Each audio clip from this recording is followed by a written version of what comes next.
Yes, that is exactly right. Good job. You got it. Now, if everyone would please silence your cell phones, and if you so choose, please stand and remain standing for the Pledge of Allegiance. Father Joseph, if you'd come up to the podium.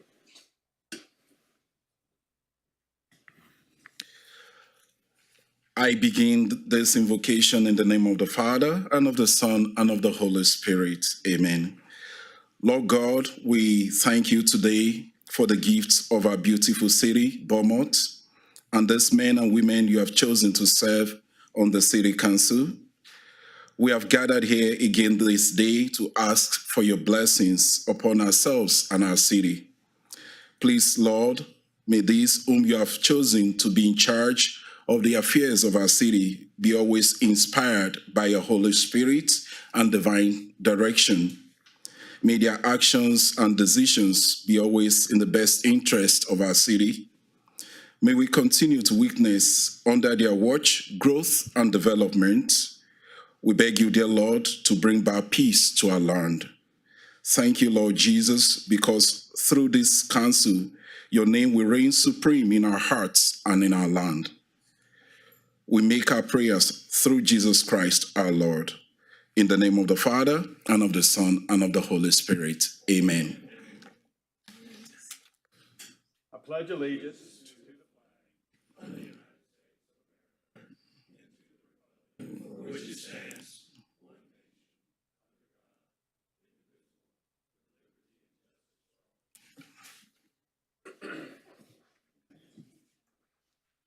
May I have roll call, please? Mayor West. Present. Mayor Pro Tem Turner. Here. Councilmember, what's your name? Durio. Present. Councilmember Getz. Present. Councilmember Felshaw. Present. Councilmember Samuel. Present. Councilmember Neal. Did I miss Mayor Pro? Did I get you? Did I get you, Mayor Pro Tem Turner? Mayor Pro Tem Turner is present. It has been. This is our third meeting today.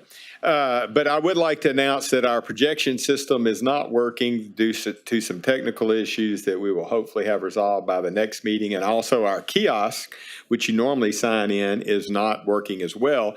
So we have gone back to our green slips that we did have before. So you will have time, because we have a couple of presentations and a proclamation to do. So if you're wanting to speak and you hadn't filled out a green sheet, now would be the time to do that. And we have two proclamations and one presentation. We have a proclamation recognizing the month of February as National Black History Month. Make sure I have the right one. Whereas each year, National Black History Month is observed in February to reflect on the past, honor, and appreciate those who have paved the way for all today. And whereas the origins of Black History Month date back to 1915, when Dr. Carter G. Woodson founded an organization known today as the Association for the Study of African American Life and History. And whereas it became a national holiday in 1976 by President Gerald Ford, and whereas Black History Month provide opportunities to gain a deeper understanding of African American history and acknowledge and appreciate the centuries of struggles for equality and freedom. And Black History Month also celebrates the achievements and contributions that African Americans have made in shaping our country, society, and communities. And whereas every year, the Association for the Study of African American Life and History sets a theme for Black History Month. And the theme for 2024 is African Americans and the Arts. African American culture is mixed with African, Caribbean, and the Black American lived experiences. In the fields of visual and performing arts, fashion, folklore, language, film, music, architect, culinary, and other forms of cultural expressions, the African-American influence has been paramount. Now, therefore, Roy West, Mayor of the City of Beaumont, do proclaim the month of February 2024 as National Black History Month. in Beaumont, and ask all citizens to celebrate the diverse heritage and culture and continue the efforts to create a world that is peaceful, just, and prosperous for all, and to also remember that Black History Month is every day. Accordingly, the mayor has hereunto set his hand and caused the seal of the city of Beaumont to be affixed, signed today, February 6, 2024. All right, and I don't believe we have anybody here to accept today. Is that correct? No one, Virtue? No one. Okay. We now have a proclamation recognizing February 8th through the 11th as a celebration of Mardi Gras, Southeast Texas. Whereas in April 1990, two friends started Mardi Gras of Southeast Texas, which after 3 years of planning and collaboration with 18 nonprofit organizations, held its successful first event in February of 1993. The mission was to benefit nonprofit groups, stage a family-oriented affair, promote diversity and racial harmony, and serve as an economic development project. And whereas the majestic crew of Aurora organized the Mardi Gras of Southeast Texas, host an elaborate ball and grand parade. The event, known as a family affair, includes State Fair Carnival rides, Kid Zone, street entertainment, concerts, parades, and over 50 food and arts and craft vendors. And whereas the city of Beaumont will celebrate Mardi Gras Carnival weekend, which will feature continuous concerts on multiple stages, various parades, and exciting attractions. Now, therefore, Roy West, Mayor of the city of Beaumont, do hereby proclaim February 8th through the 11th, 2024, as Mardi Gras of Southeast Texas in Beaumont, and urge all citizens to enjoy the festivities with your families. Let the good times roll. Accordingly, the mayor has hereunto set his hand and caused the seal of the city of Beaumont to be affixed, signed this day, February 6, 2024. And I know accepting, we have Laura Childress here and Tim Romero, and anybody else with you, please come forward. And we would love to get a picture as well. Ms. Childress, if you want to shake hands and come around.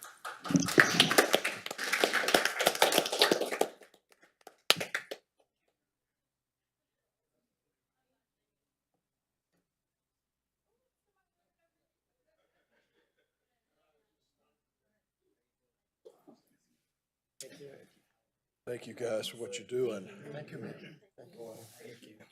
Appreciate you guys, all your hard work. Thank you for all your hard work. Thank you very much. Is it bon ton relais? Yeah, y'all can come on here and get your Is picture. it bon ton relais? Shit, huh? That's it. You don't know what that Creole said? Okay. Here, move this way just a little bit. Perfect, perfect. Right there. All right, y'all in 1, 2, and 3. 1, 2, and 3. Perfect, perfect. Thank y'all so much. Thank you all. Grandmother was from Bristol. You think I would? She was a little Cajun woman, a Castile. Folks, be sure to check out Facebook or their page as well. Festivities start Thursday night. So we're excited about it right here in downtown Beaumont. And now we have a communications update from our Director of Communications, Lauren Montez. She's getting married soon, and I don't. You won't have to say it anyway. Yeah. Good afternoon. We're excited to be back with the announcements for the week of February 6th. Save the date and join us for the first public meeting of the proposed Downtown Hotel and Convention Center projects next Tuesday, February 13th from 6 to 9 p.m. at the Event Center. You'll hear from the consultants, share your ideas, and make your thoughts heard. If you can't make it or want to give your input in advance, you can always submit ideas of what you want to see at BeaumontVision2035.com. Mardi Gras, as you heard, is coming up this Thursday through Sunday, February 8th through 11th. Now celebrating its 33rd year, Mardi Gras Southeast Texas is family-friendly, and there are many ways to get involved, from joining and watching a parade to catching live entertainment or the carnival. Did you know the event is actually a fundraiser and proceeds benefit 14 area nonprofits? More information is available at mardigrastx.com or tune into our podcast tonight with all the need-to-know information. The library is participating in Black Men Read this month, a powerful program that changes lives and learning by exposing kids to powerful stories and powerful role models. By elevating Black men as storytellers and community leaders, you can tune in every Friday in February to the library's Facebook page for a new book and reader. The free Kids Nature Explorers program is back at the Terrell Park Nature Center. Drop in for fun make and take crafts on select Saturdays from 10 to 1. Upcoming dates include February 10th, May 11th, August 10th, October 12th, and November 2nd. Adult softball registration is now open through Beaumont Recreation. You can sign up a co-ed or men's team for games starting the week of February 26th. Save the date for Mural Fest, which is happening March 1st through 3rd. 10 new artists are being brought in to create art all over town, and you can follow Visit Beaumont TX on Facebook for exciting artist announcements and more information. And get ready to shoot some hoops and have a ball. Beaumont Recreation is also hosting a 3-on-3 youth baseball tournament April 5th through 6th. There are multiple age brackets available for this fun co-ed dual indoor-outdoor tournament. Registration ends March 22nd, and you can sign up in person at the Sterling Pruitt Athletic Center on Gulf Street. Thank you. And I think that was basketball. Basketball, yes, sorry, 3-on-3 basketball. That's okay. All right, thank you. Now is the time for any citizen who wishes to speak. You may make public comments on the consent agenda and regular agenda items 1 through 5. And item 6 has been tabled until the next council meeting. Jason Marshburn, 1070 Monterey Drive, Beaumont, Texas. Public comment? Okay, Yes. yeah. All right. Good afternoon, y'all. I am thankful today for the last minute compromise on the variance of allowing out-of-city vendors to participate in the Taste of Triangle. Obviously, no restaurant would want anybody to get sick on their food. That's bad publicity. So, and all our restaurants are covered by some environmental health authority. It may not be the city of Beaumont, maybe Hardin County, Orange County, Jefferson County, but they all follow basically the TFR 2021 rules. And also, obviously, y'all know I dabble in the restaurant business for a few years, and I also own a food trailer now, so I really know that people don't want to get sick of the food. As bad publicity. So, they're not trying to harm anybody or by doing this, and I believe this is a common sense rule for some of these special events. If they're under another health authority that's nearby, like say Jefferson County, I think it's just acceptable for them to prepare food and bring it, here. Most restaurants, even actually, the bigger chain restaurants actually go out of the way to have outside auditors go above and beyond what is the food code. They'll hire, say, auditing firm like Stereotech or something like this to help educate the employees and how, help them write up procedures and protocols to make sure they serve, good food. I mean, it's terrible to have an idea of publicity of where people are getting sick off the food. And so I think this is a very common sense rule, and I thank y'all for kind of looking at starting this variance and allowing out of town to participate in this important event called the Taste of Triangle. All right, appreciate it. Thank you, Mr. Marshburn. Thank you. Charlie Crabb, 928 East Drive, Beaumont, Texas.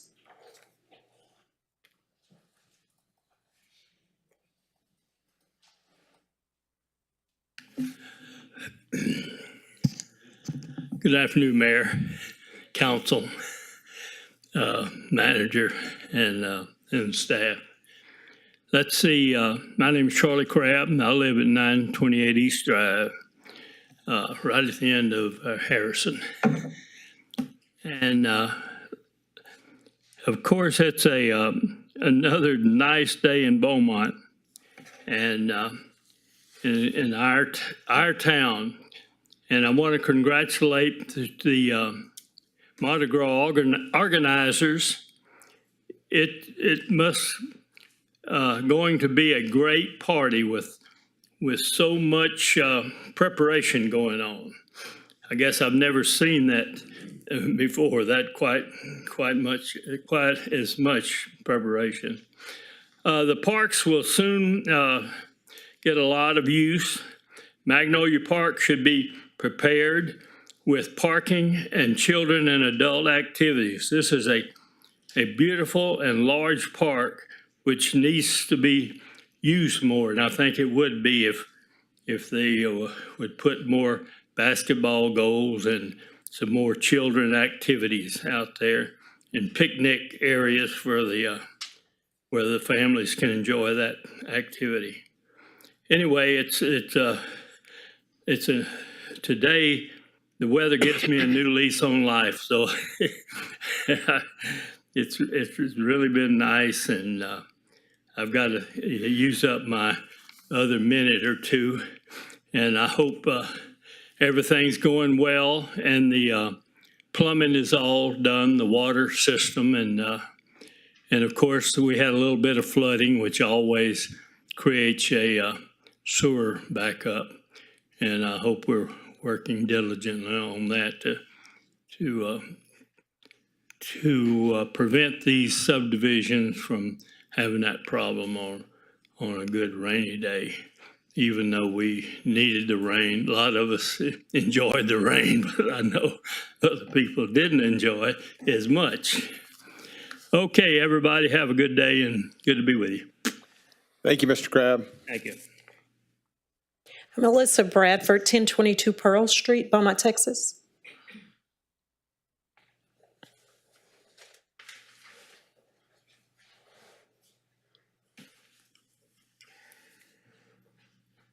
Injustice anywhere is a threat to justice everywhere.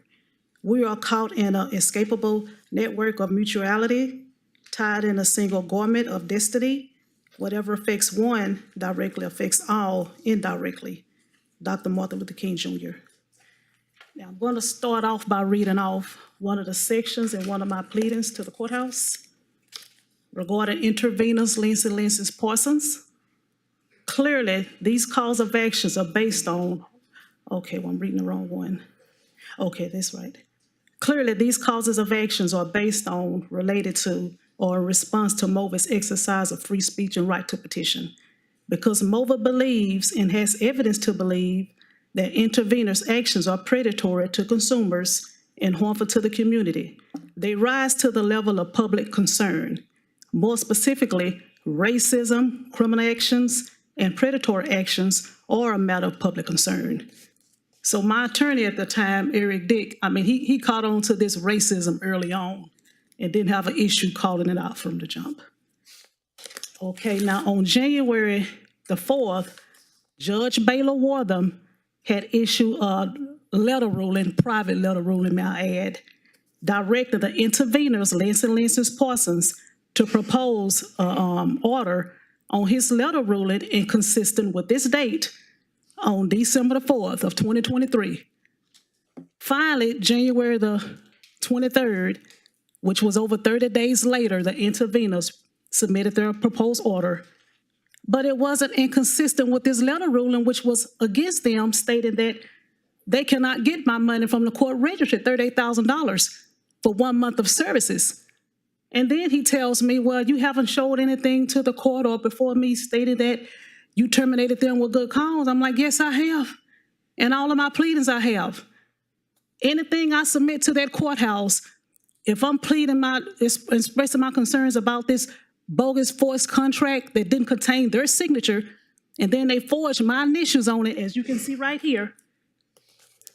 They didn't even sign this contract, which makes it invalid. So therefore, we do not have a valid contract, and they are not entitled to my money of $38,000 for 1 month of doing practically nothing, because they still hasn't in 4 years produced to the court that they actually did work on my case.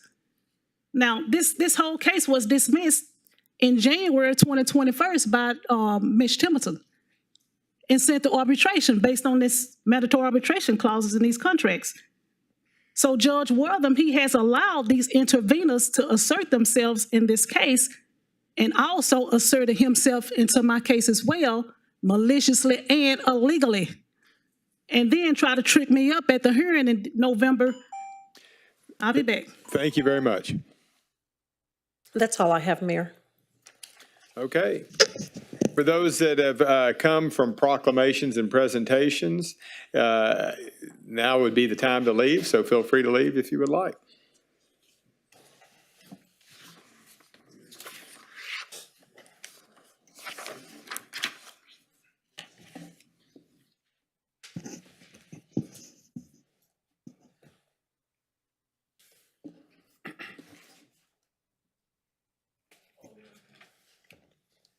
Is there a motion and a second for the consent agenda?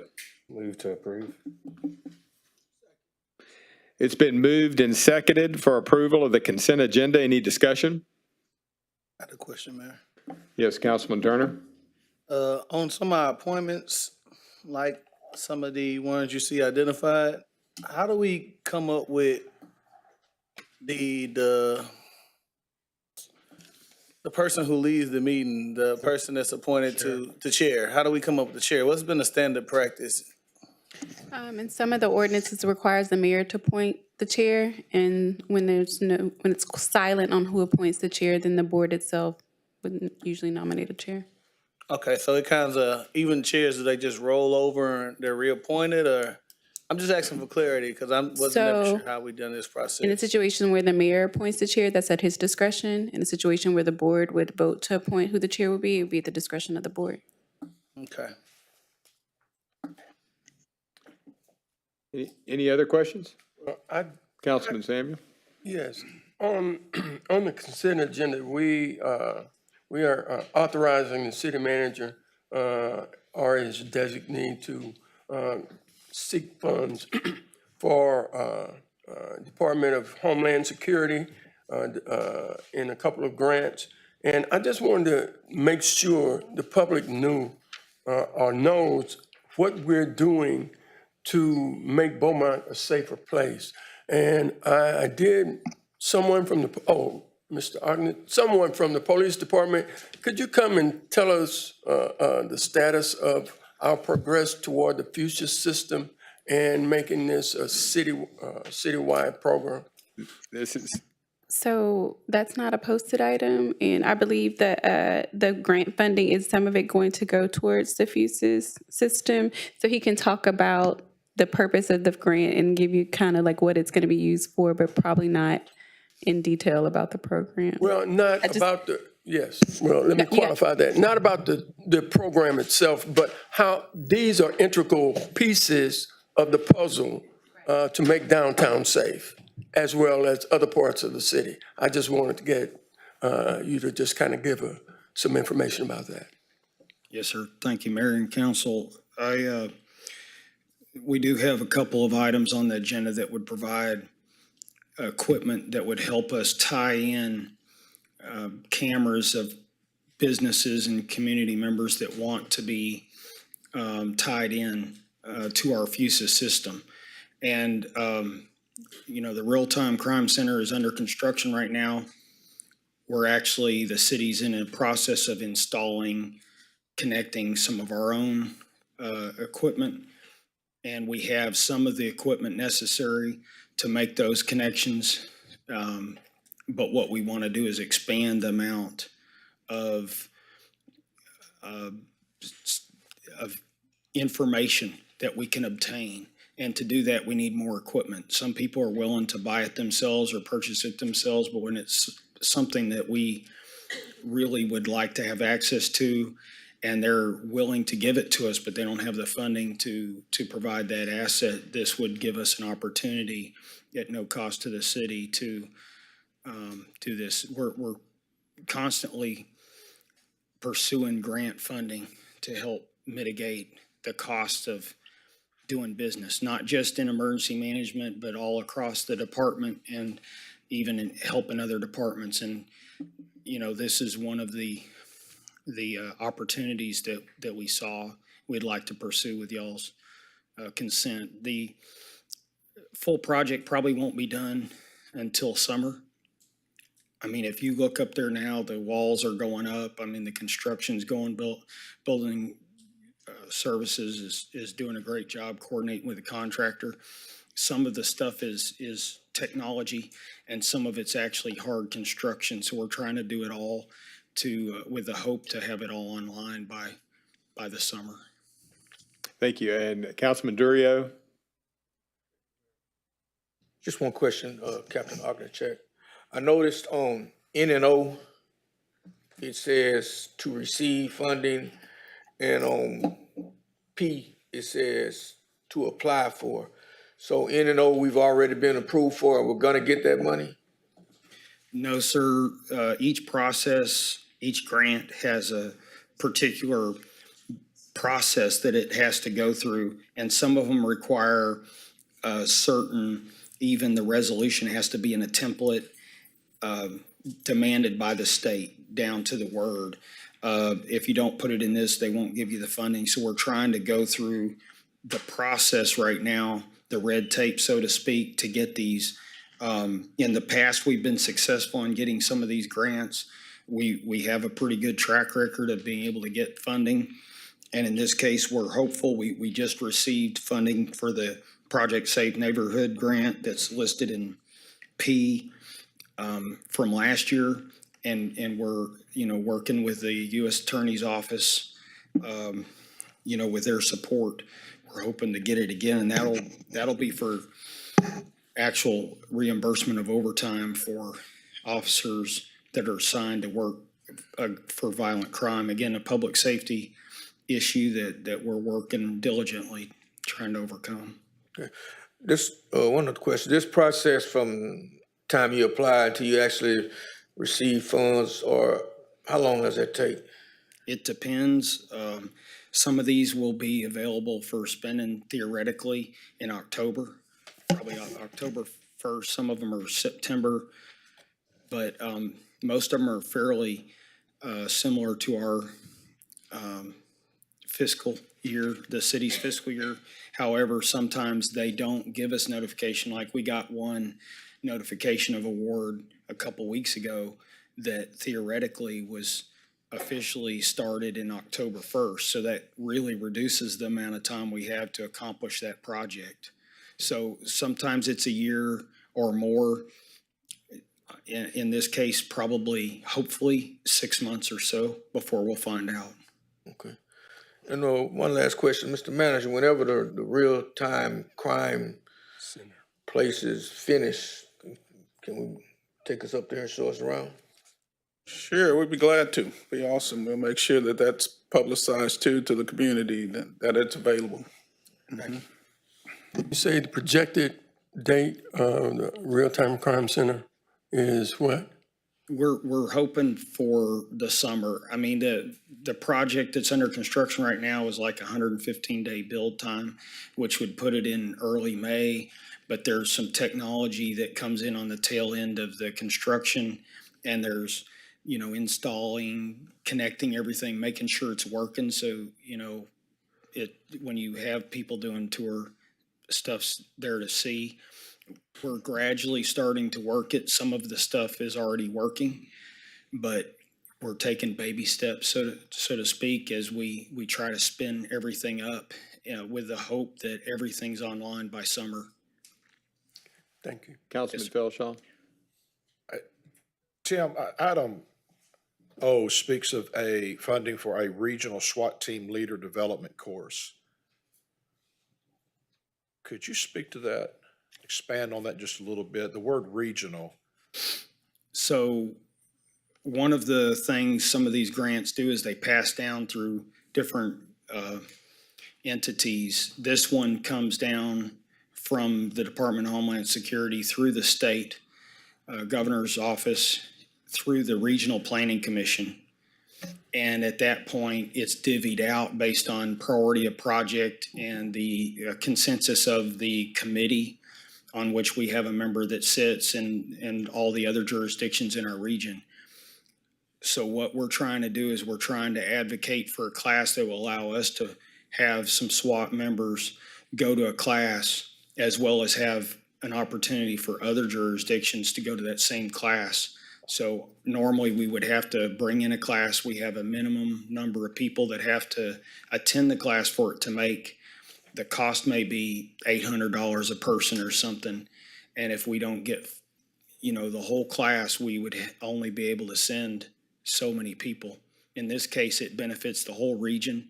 So it bumps higher on the agreeableness to all the other members in the region.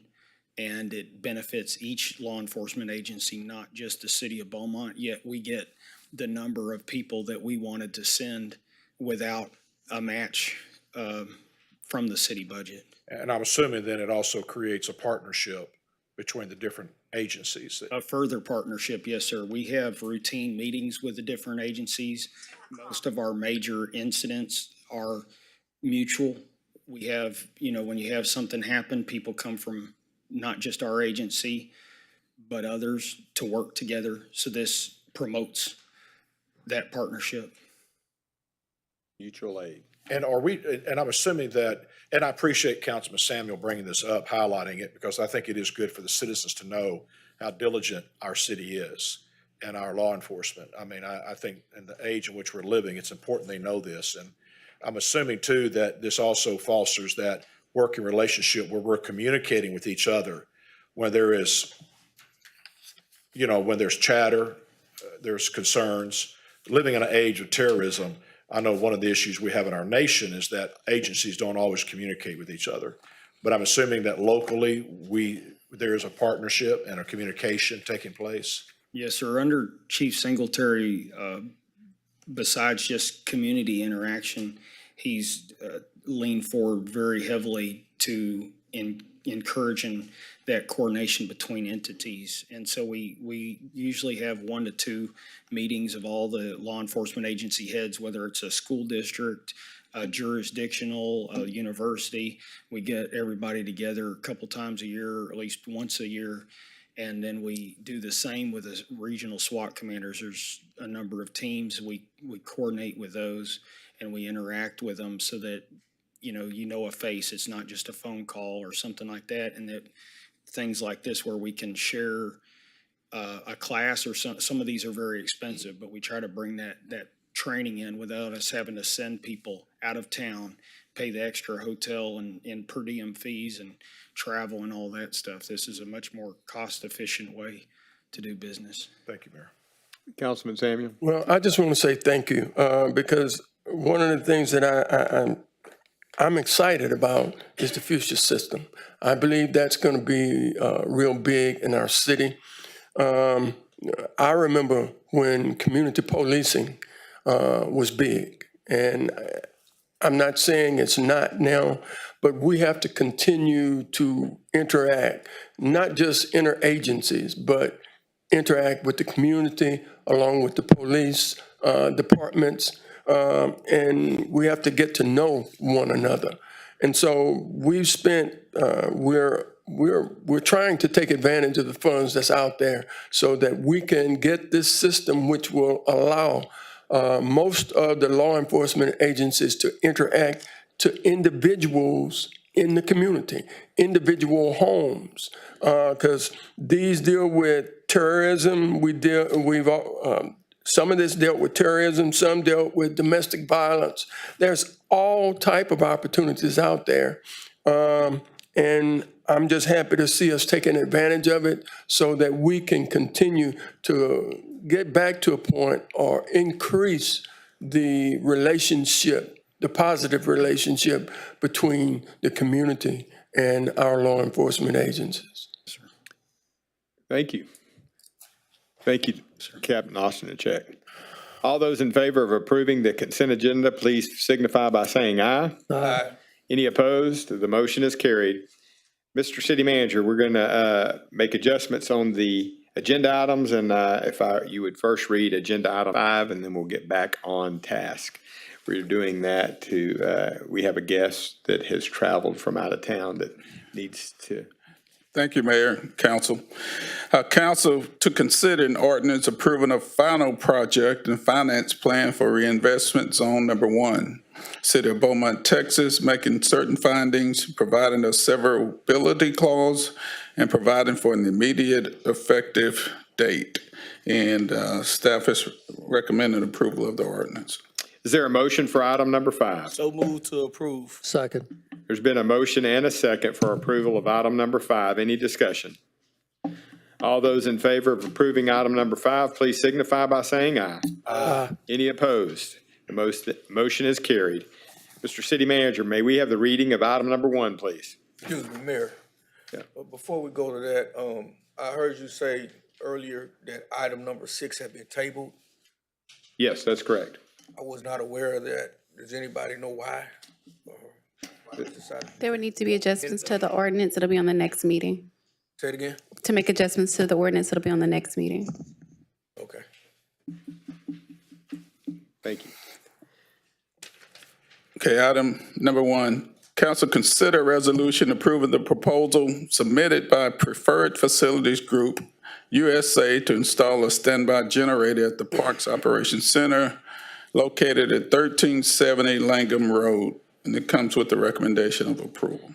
Is there a motion for item number 1? Move to approve. Is there a second? Second.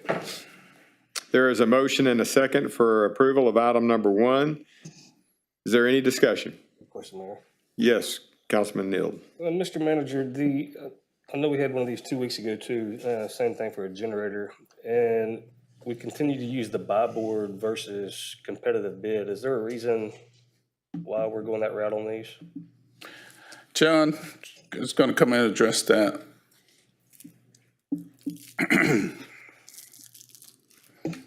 Good afternoon, y'all. We've twice bid that on formal bid, and twice we've had the project, the people who bid were disqualified for various reasons, mostly because the last time was because of insurance and several other things that they did not meet. So after twice failing to get formal bids through, we gone ahead and used the buy board meeting. The first time we did put it out to bid, and the price came back in very, very high, and it was not competitive. So have our insurance requirements gone up? No, sir. Okay, it's just kind of strange that it's not even, no electricians even bid the project. Yes, sir. I was not, I'm fairly new to this. I'm filling in for Keith until I take over. But at this time, all I can tell you is that there was a conflict of interest as well. It wasn't just insurance, but there was a no bid bond. All right, thank you. Any other discussion? All in favor of approving item number 1, please signify by saying aye. Aye. Any opposed? The motion is carried. Mr. City Manager, may we have the reading of item number 2? Council consider a resolution authorizing an industrial development agreement with Golden Triangle Storage LLC, and it comes with the recommendation of approval. Is there a motion for item number 2? Move to approve. Second. There's a motion and a second for approval of item number 2. Is there any discussion? Councilman Turner. Can a staff member or someone kind of educate me on how this came about and exactly, how and why? Yes, we had done some agreements for the phasing that's coming up in the future, but we had not done an agreement on the current assets. And they were actually paying city taxes when they shouldn't have been. They were in our ETJ. So we need to do this to be consistent across the board with those that are in our ETJ. Thank you, Ms. Sheriff. Thank you for, evaluating it and making it right, all right?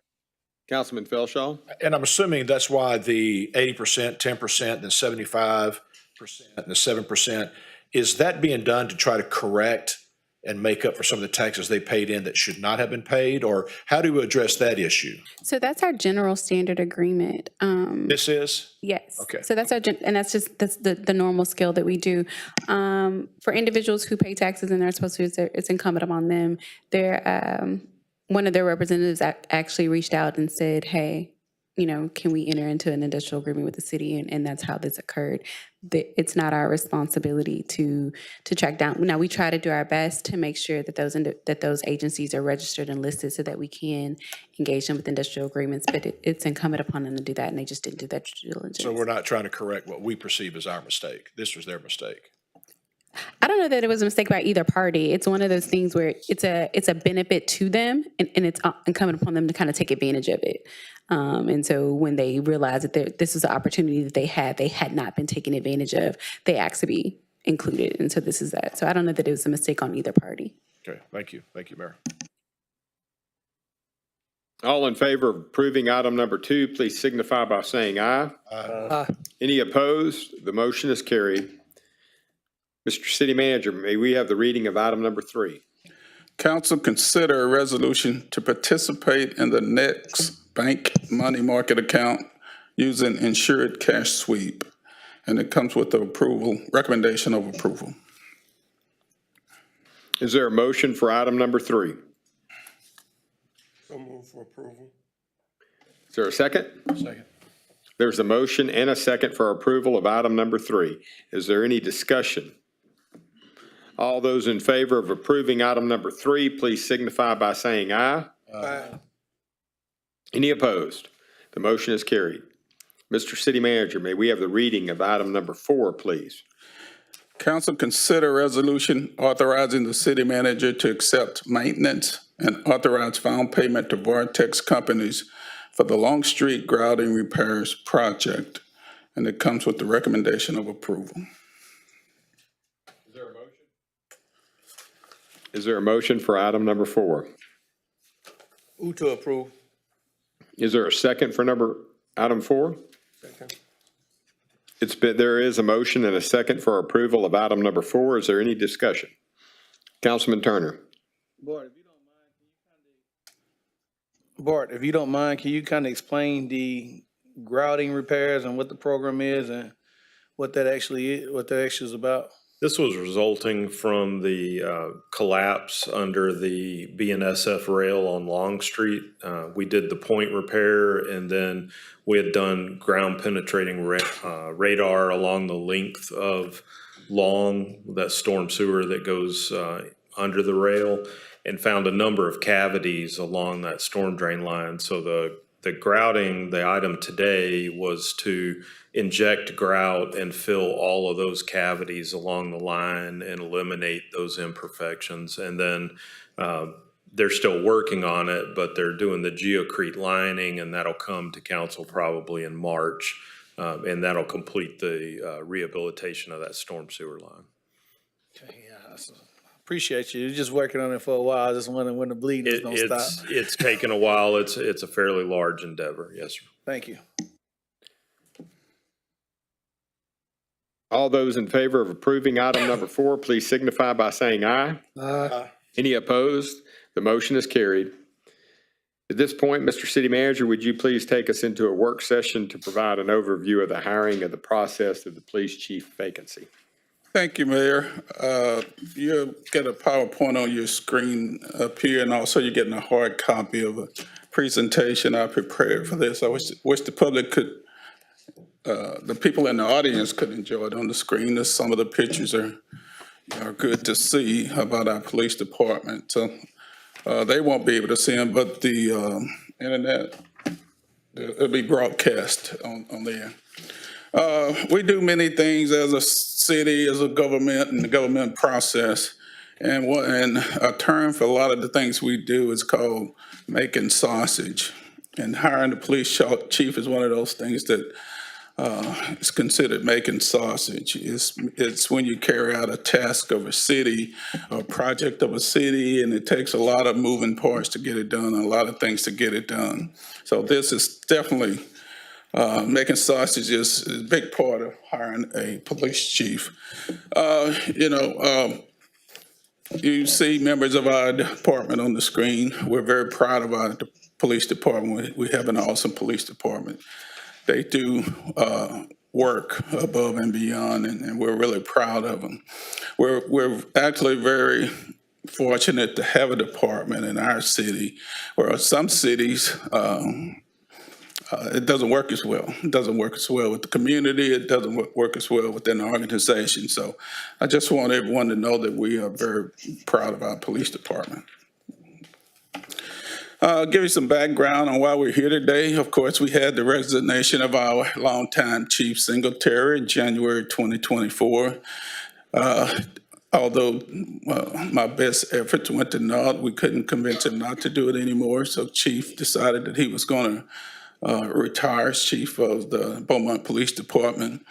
We definitely thank Chief for his dedicated service. We thank him for his work with the department, his ability to add stability to a department. It's not easy to have a stable police department where people respect the leadership and and keeps you out of trouble, to keep it plain and simple. So we thank Chief for his work there.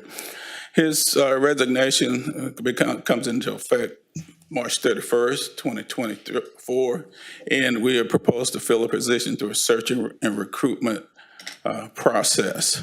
And those can take anywhere from 150 to 180 days from the time a job is announced. And our goal is to have a chief in place by June 30th, 2024. This is on the agenda because there seems some ambiguity in the process, ambiguity in the roles of who's to do what between the council and the manager. So my thing was, let's put it on the work session and let's talk about it. That's a good way to do that. So that's why it's on the agenda today. Benefits of a safe community. It's imperative that you have a safe community. Public safety is it's probably the number one issue for cities in America now. Our schools are a big question, but public safety is huge. There are things that impact people internally, things that impact people physically. It provides looking at well-being. It improves the quality of life. You don't know what quality of life means until you actually experience an excellent quality of life. I had the good fortune of being raised in East Texas, but I didn't know what an excellent quality of life was until I moved to Central Texas. And it's just something you experience and you feel and you know that you're in a good, safe, quality environment, and it's something unlike anything you've ever experienced. Well-being, safe communities provide a sense of pride in a community, or any community for sure. And it also puts a changed perception of your community. We are what people see us, and from out of town, we're only as great as how they feel like our city is safe. People around the world, nowadays it's not just the United States or the nation, it's around the world with the advent of social media. Look at us, that they arrive at a perception on what we have going on. And then family and friends are interested in moving to our community. We have a discussion, we're talking about the loss of population. We talk about people not moving here. That can be directly attributed to how safe someone feels in living in your community. So it's important that you get a police chief right. It's important that you get public safety right. So we should not take shortcuts in doing that. Then looking at the economy, it provides, it protects our citizens, infrastructure and economy. We've had discussions about downtown buildings, but public safety is a part of that becoming more a viable neighborhood. If we have people vandalizing and doing things, it impacts our economy and it impacts what we're doing. The general public just feels safer, reduce violence, and we can't kid ourselves. We've had some real violent episodes in our city. And we'd be kidding ourselves if we didn't look at what we're doing. We've got to take it very seriously. We've got to put someone in place that can take up the mantle that the chief had and work with our existing officers and put us in a place where we feel safe. I talk to people now, no matter how hard our police department works, and they do a fantastic job of solving crimes. I can't believe how fast, they do that. But I have talked to people, they don't feel safe going to a convenience store at night. It's like I'm going to the convenience store during the day. I'm not going at night because I just don't feel safe.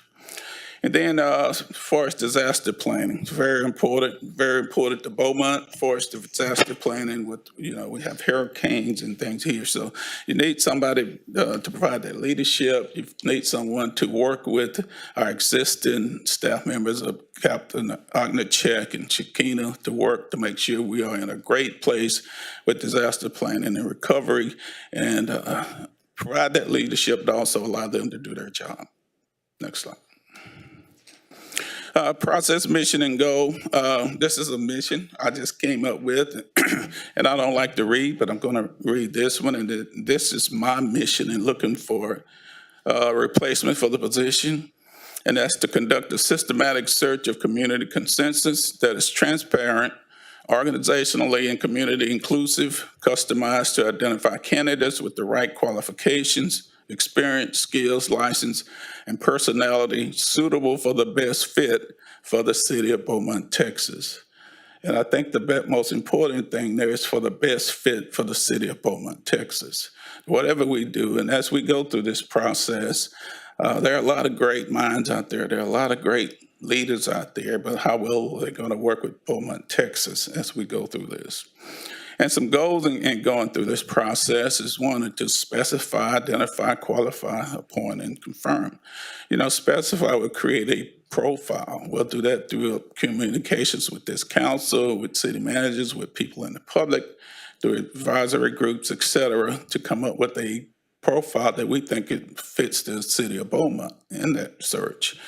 And then identify candidates. We get a search firm to identify candidates here, or they take the applications and come back and make those recommendations to us.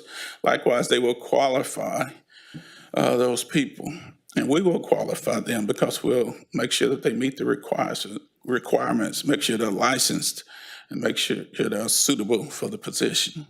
And then the appointment, and then appointments by the city manager, and then confirmation by the city council of the appointment of the city manager.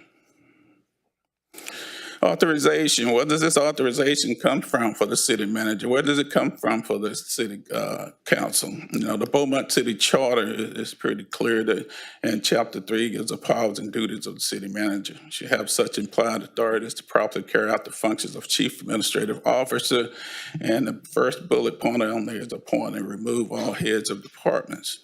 But as we began to look at this process, the state local government code came into effect. LGC Chapter 143 is a civil service city, which means that the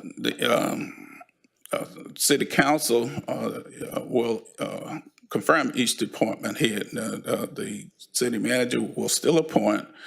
I'll just read it, right? Say the police or fire chief is appointed by the municipality's chief executive and confirmed by the municipality's governing body. A person appointed as a head of a police department must be eligible for certification by the Texas Commission on Law Enforcement at the intermediate level or its equivalent as determined by that commission, and must have served as a bona fide law enforcement officer for at least 5 years. So this just says we all have roles in this process. I have a role as city manager, you have a role as city council, but I look at it as like this entire city has a role in making this decision. And the process of me doing an appointment, I intend to involve the entire city. Next slide.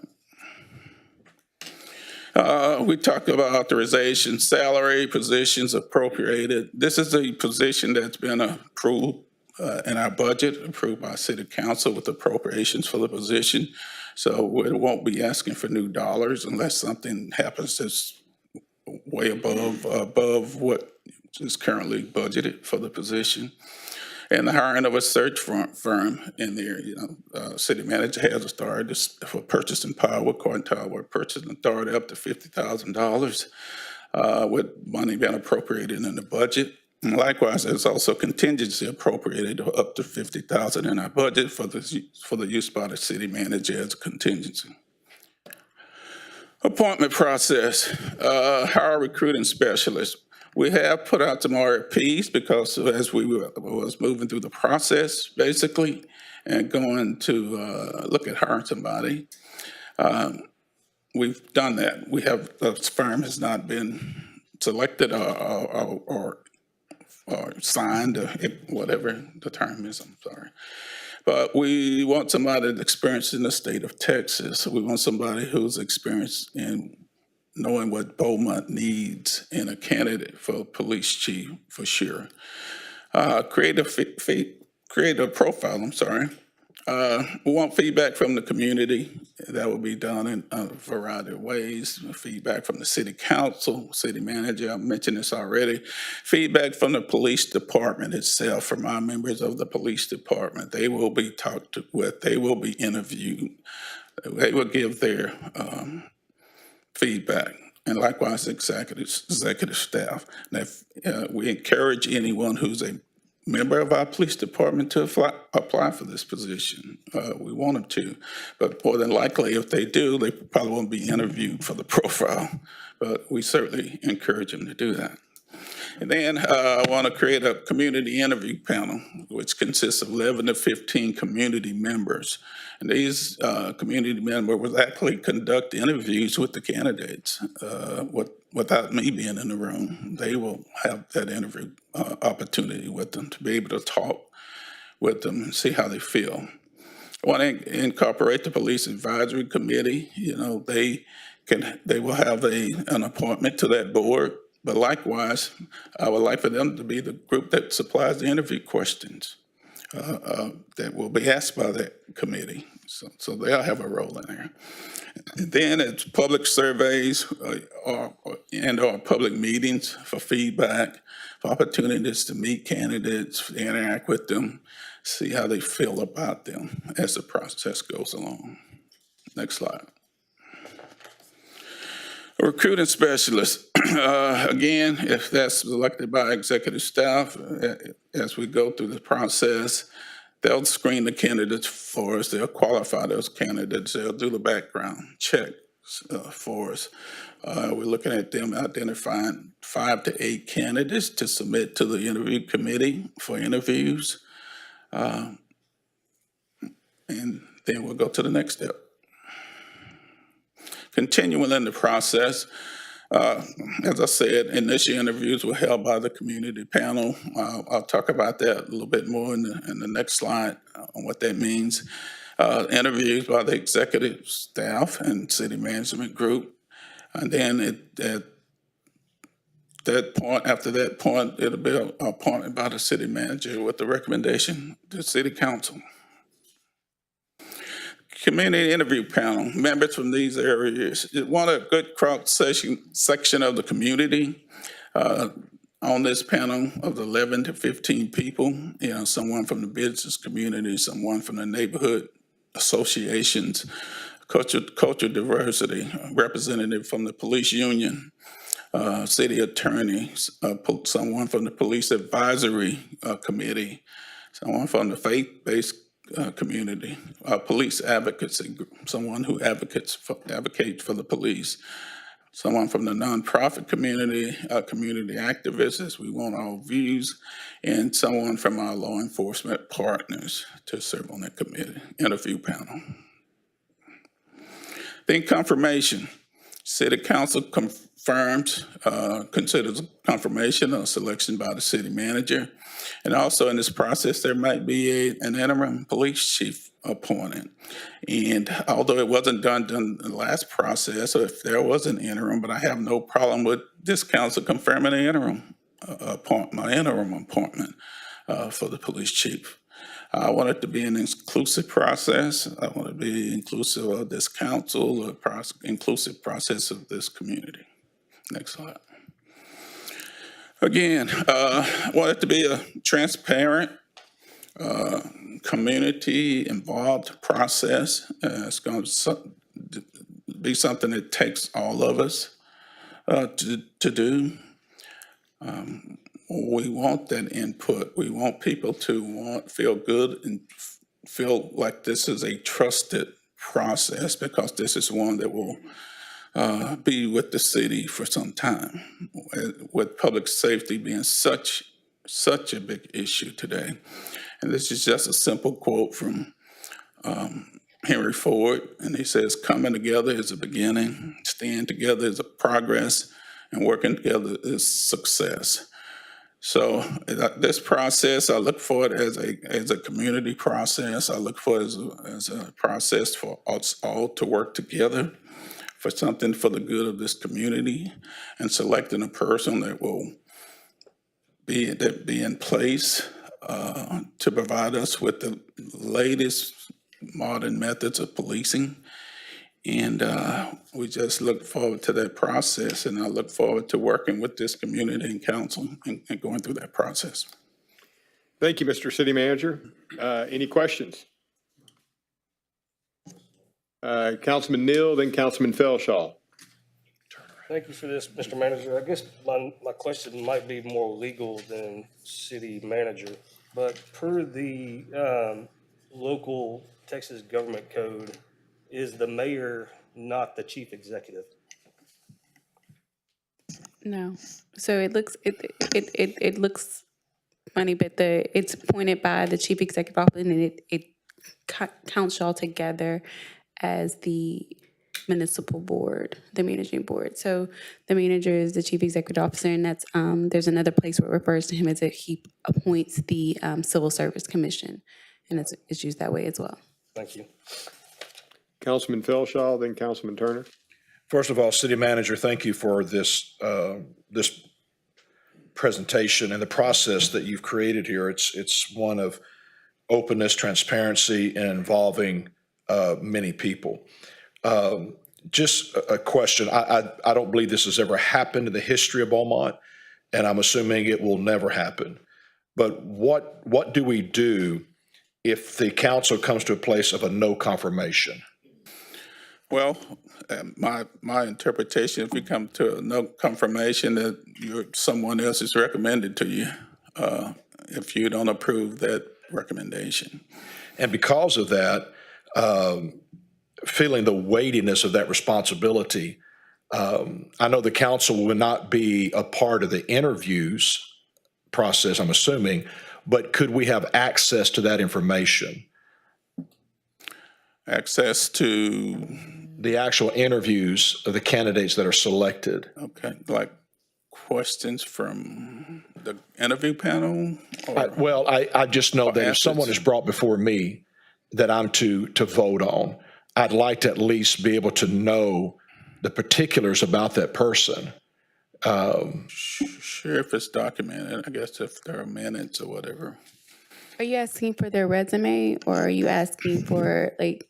Well, I know that like when we were doing the city manager, we actually had videos that we were able to look at, interviews of the city managers, and it helped us in our decision making. So similar to that process, the board that's being created will review those interviews, and they will narrow it down from the very seven, like y'all did. Y'all created y'all's top choices, and then from there they'll decide if they want to interview 5 people, 10 people, 15 people, and then from those interviews they will make a recommendation of if the manager asks for their top 5 or their top 3 to go to the manager. Are you asking for the resumes and the documentations or the recommendation from the board, or are you asking to see the entire process that the committee is filtering through?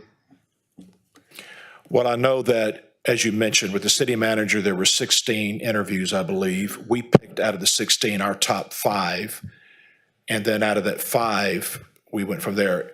I'm not asking for all the interviews, I guess. I guess my primary concern would be when a person is brought before this council for us to confirm, I would need more than just their name. I would need the information, the particulars. I'm assuming that will be made available to us. So the packet, the resume, but the bio, is there the actual interview that's done? Will it be filmed? Would there be a video interview? Would we have access to that video? So the board does? Most likely not.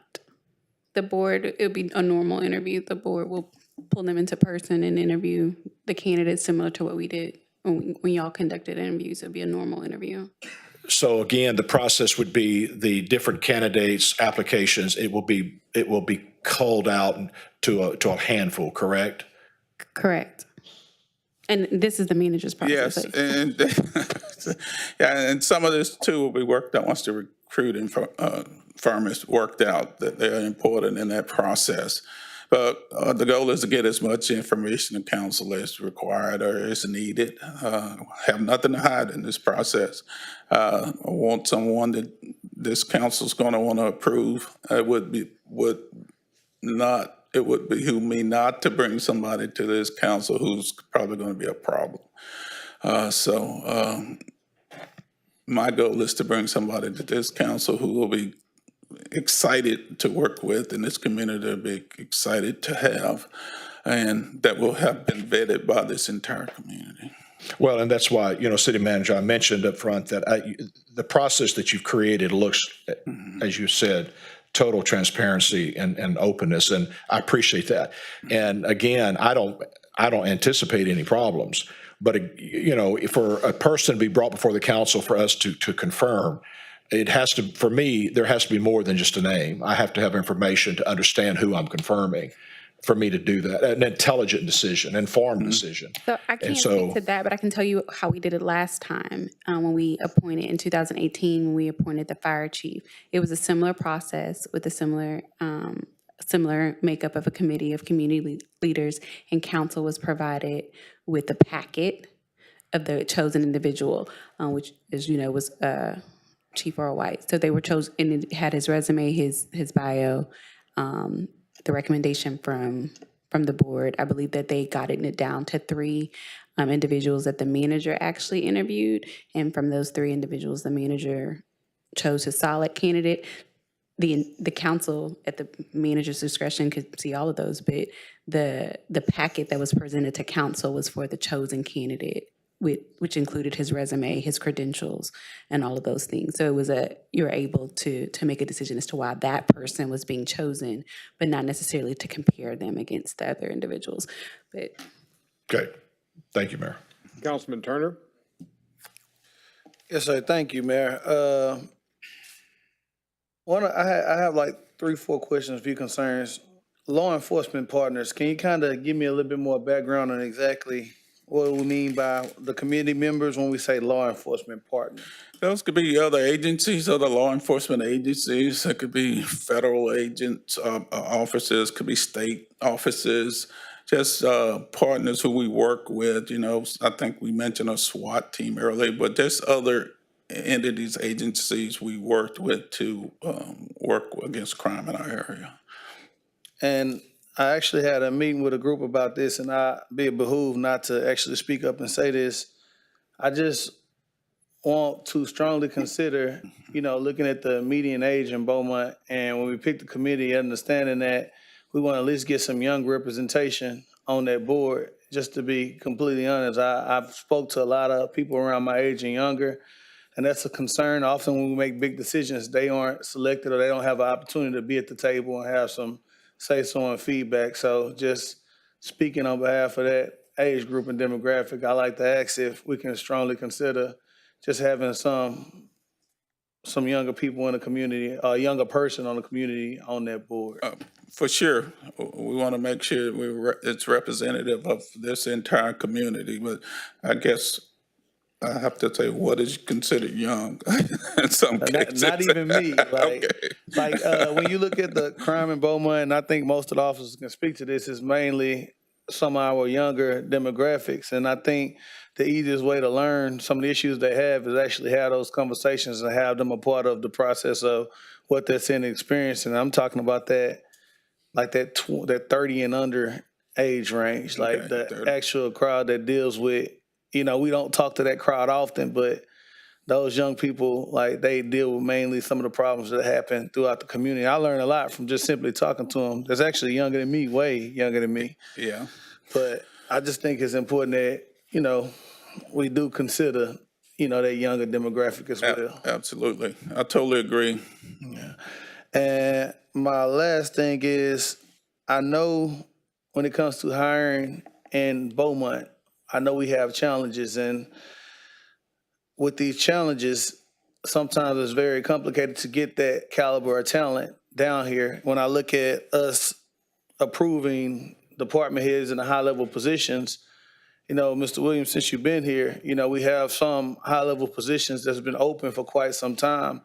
Like, with that being said, what are some of the struggles, or do you foresee some issues when it comes to getting these qualified people to relocate down here in this area? Because one of my main concerns is making sure we just have high-level producers if we do go outside of what we already have. It can be a challenge. I think a lot of it is the perception of Beaumont that we have to overcome, you know, and getting people here. You know, we have articles about bad things happening in crime, and it's broadcast across the country, and people see that. We had a really strong candidate, and we for another position, and we thought we had them, but we lost them to Collierville, Texas. Collierville, Texas is perceived to have a better quality of life than Beaumont, Texas. Whether it's true or not, that person thought so. So, you know, it's just a competitive environment. It's a competitive environment across the country. And that's why we have to get some professional help to find a good candidate for this position. You done? Yeah, it just was a concern of mine, that last thing he just said. I think we need to really consider that when it comes to some of these high-level positions, but appreciate it. Thank you, Councilman Turner. Councilman Durio? Thank you, Mayor. Mr. Manager, I just want to thank you for the presentation. You've done a great job. Appreciate being so transparent and the inclusiveness of all the folks included on the committee, because this is a very important process. I have one question. Do you anticipate interim chief being appointed as soon as the Chief Singletary last day? Yeah, I would like to have him in place before his last day, because there'll be a transition period that we'll have to go through. So somewhere March 1st to March 15th, we'll anticipate interim appointment. Interim be eligible to apply for the full-time job? Yes. So. That's all I have. All right, we've got Councilman Felshaw, then Councilman Turner.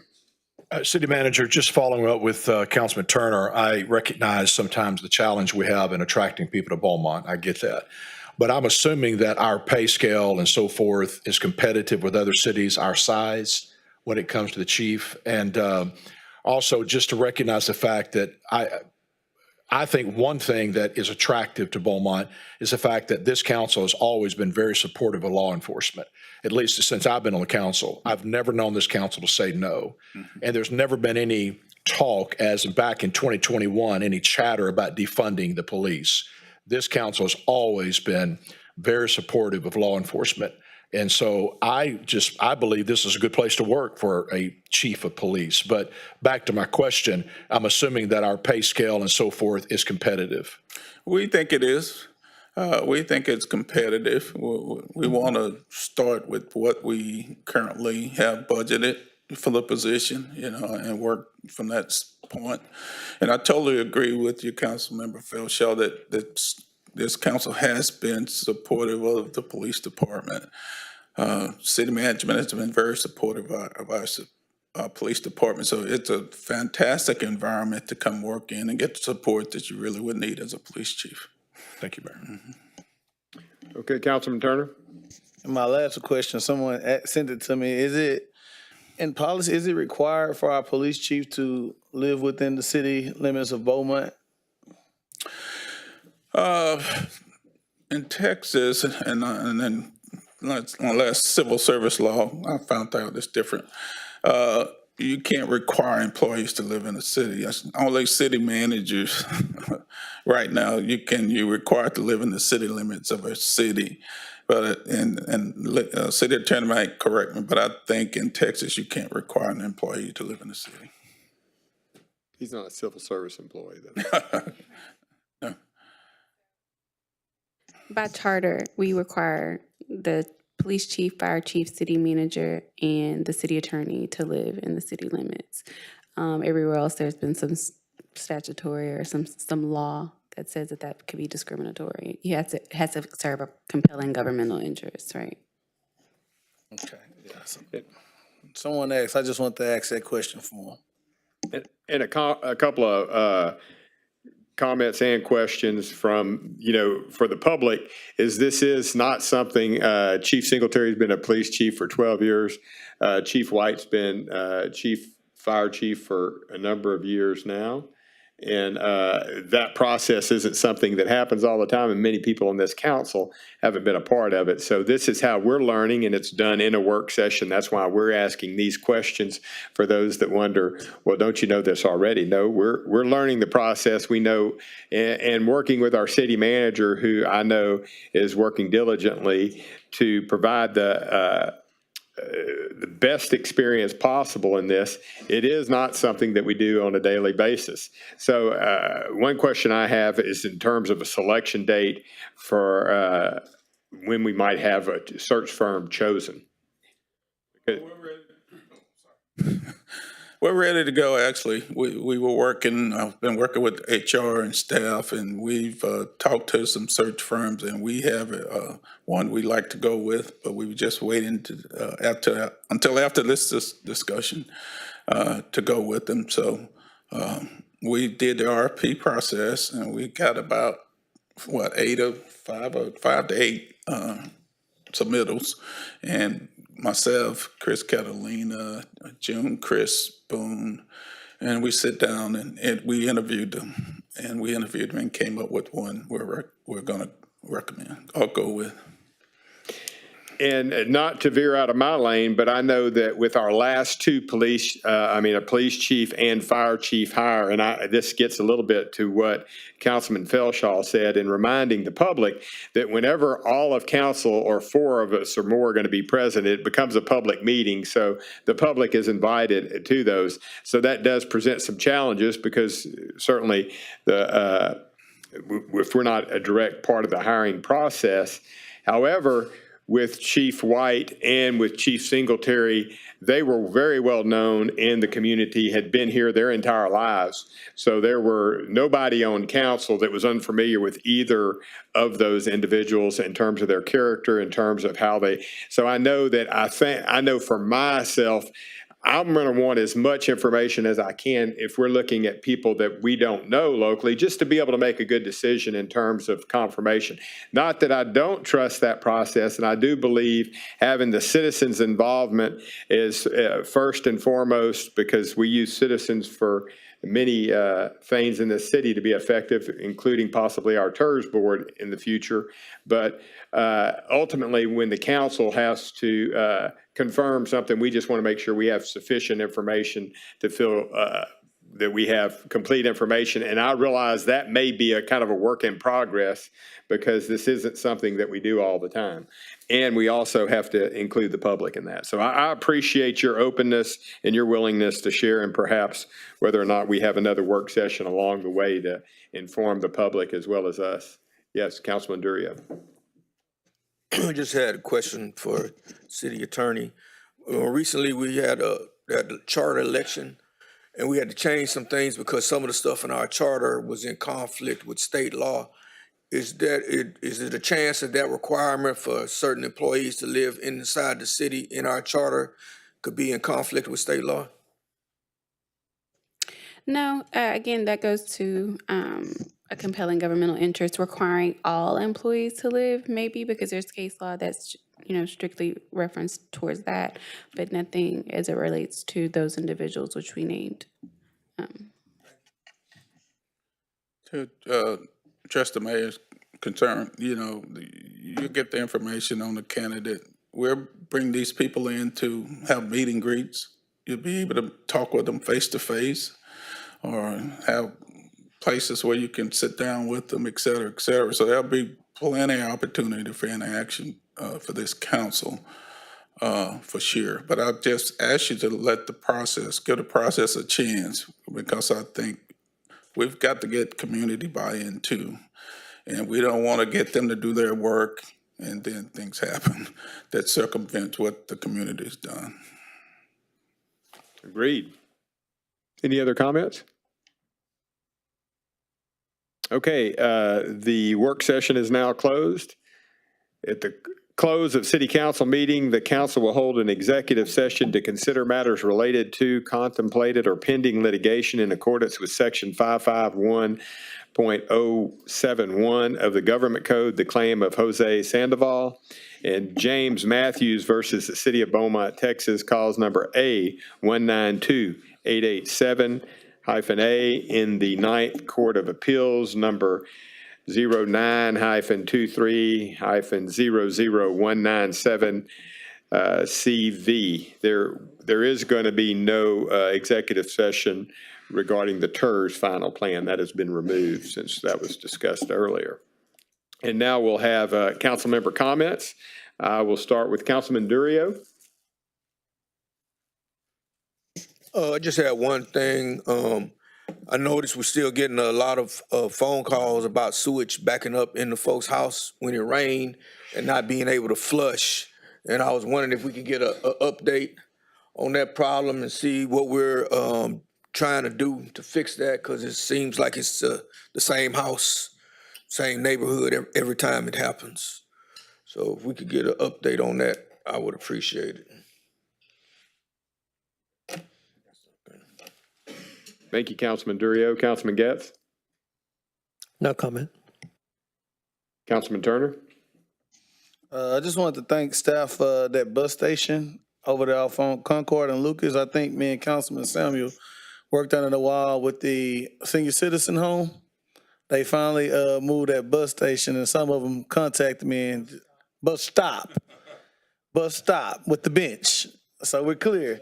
Yeah, not bus station, but the bus stop. Some of them contacted me and just want to thank the council for seeing that through. They did a petition almost a year and a half ago, almost 2 years, and we finally got around to doing that, and they were very appreciative of that.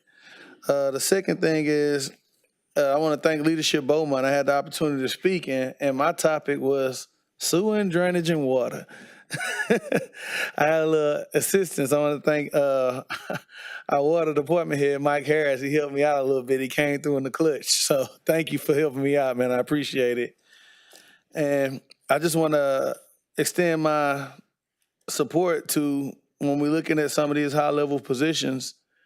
Mr. Williams, I'm open to doing what we need to do to attract the best we can to represent the city of Beaumont. I think it's extremely important. I feel our city is the best, and I don't mind doing what we have to do to get the best. So I just want to let you know that's how I feel, especially about these high-level positions, whether it be department heads, police chief, city manager, city attorney. I want the best. So I'm open to doing what we have to do to get the best. Councilman Felshaw. Thank you, Councilman Turner. No comment. Councilman Samuel? No. Councilman Neal? Madam City Attorney? No comment, Mayor. Public Works Director Bart Macovia?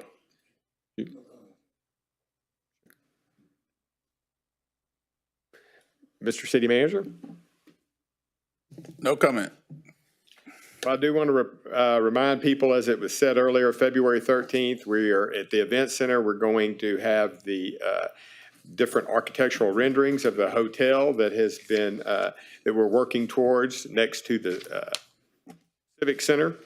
And we are getting the transformers removed as of today, is my understanding, so that will get closer. Certainly want to acknowledge Chief's 53 years of law enforcement and 12 years as police chief here, and what a wonderful job he's done, and hopefully we can continue to and find ways to show honor to him for his service here. I would suggest if we could look at possibly having a work session in the future about our sewer, just to bring people up to date so that we can have because it is certainly an ongoing problem, and I know that the city is doing a tremendous amount of work. We all are to address that in terms of spending money, but keeping the people informed, because oftentimes when people are experiencing it, as they have for the last couple of weekends, I know my phone rings a lot. And just to remind people that it is very important. With all the other projects going on, that is never off our minds, and understanding the priority of that. And we're certainly very excited about Mardi Gras coming up, as well as I know with the Taste of the Triangle and all that's been in social media. I can assure you from my time with this city council and working with this city manager and this city administration, we are a very business-friendly city, and we do want to see businesses grow, and we want to work with them. Public health is always important. Communication's the key. And I will say, I know my cell phone, 409-350-9317, is everywhere. It is on my Facebook page publicly. My email I share regularly, and as well as you can just go online. The reason I say that is oftentimes there becomes conversations on social media, which is fine. I use social media, but I don't read social media. My days sometimes start at 7 in the morning and go till 9 at night. And if you contact the city with a problem, it's a lot easier for us to respond rather than make post on social media and expect the city to be studying that to respond. And people can talk about whatever they would like to on social media, certainly, but I do believe it's important for you to communicate with your city, with your elected officials, and with 311 on the ongoing challenges, because we want to be business friendly. And when there's challenges, oftentimes the various departments will work with the situation to come up with a solution, but they have to know that there's a problem before they can start presenting the solution. So again, thank everybody for that. Beaumont Vision 2035. I'm excited about that and the direction that's going. So thank you, and we're now recessed to executive session.